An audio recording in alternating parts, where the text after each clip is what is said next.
ಇರಲಿ.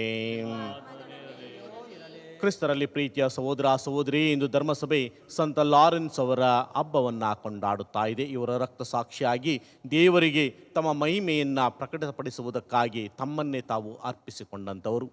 225ರಲ್ಲಿ ಜನಿಸಿದಂಥ ಇವರು ಸೇವಾದರ್ಶಿಯಾಗಿ ರೋಮ್ ರಾಜ್ಯದಲ್ಲಿ ಗುರುಗಳ ಆ ಸನ್ನಿಧಾನದಲ್ಲಿ ಸೇವೆ ಸಲ್ಲಿಸುವಾಗ 2ನೇ ಸಿಕ್ಸಸ್ ಅವರನ್ನು ರೋಮ್ ಸಾಮ್ರಾಜ್ಯವು ಅವರನ್ನು ರಕ್ತಸಾಕ್ಷಿಗೆ ಗುಣಪಡಿಸಲಾಯಿತು.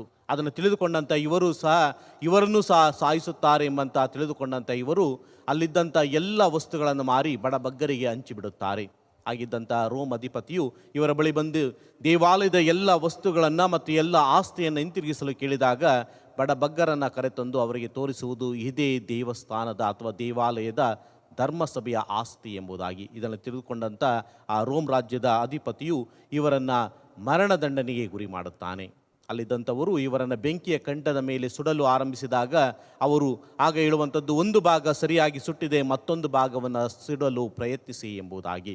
ಇಂಥ ಶ್ರೇಷ್ಠವಾದಂಥ ಸಂತರು ಶುಭ ಸಂದೇಶವನ್ನು ಸಾರುವುದಕ್ಕಾಗಿ ತನ್ನ 32ನೇ ವಯಸ್ಸಿನಲ್ಲಿ ದೇವರಿಗೆ ರಕ್ತ ಸಾಕ್ಷಿಯಾಗುತ್ತಾರೆ.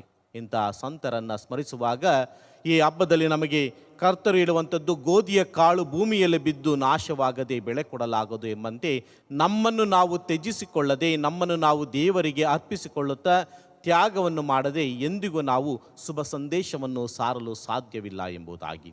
ಆದರೆ ಒಮ್ಮೊಮ್ಮೆ ಎಲ್ಲವನ್ನು ಬಯಸುವಂಥ ನಾವು ಶುಭ ಸಂದೇಶವನ್ನು ಸಾರಲು ನಮಗೆ ಸಿಕ್ಕಿರುವಂಥ ಅವಕಾಶವನ್ನು ಕಳೆದುಕೊಂಡು ಬದುಕಿದ್ದೇವೆ ಮತ್ತು ಲೋಕಕ್ಕೆ ಎದುರಿ ನಮ್ಮನ್ನು ನಾವು ಬಚ್ಚಿಟ್ಟುಕೊಂಡು ಬದುಕಿದ್ದೇವೆ. ಈ ತಪ್ಪುಗಳಿಗೆ ದೇವರಲ್ಲಿ ಕ್ಷಮೆಯನ್ನೇ ಯಾಚಿಸೋಣ ಮತ್ತು ಈ ದಿವ್ಯ ಬಲಿಪೂಜೆಯನ್ನು ಯೋಗ್ಯರಾಗಿ ಭಾಗವಹಿಸಲು ನಮ್ಮನ್ನು ನಾವು ಸಿದ್ಧ ಮಾಡಿಕೊಳ್ಳೋಣ.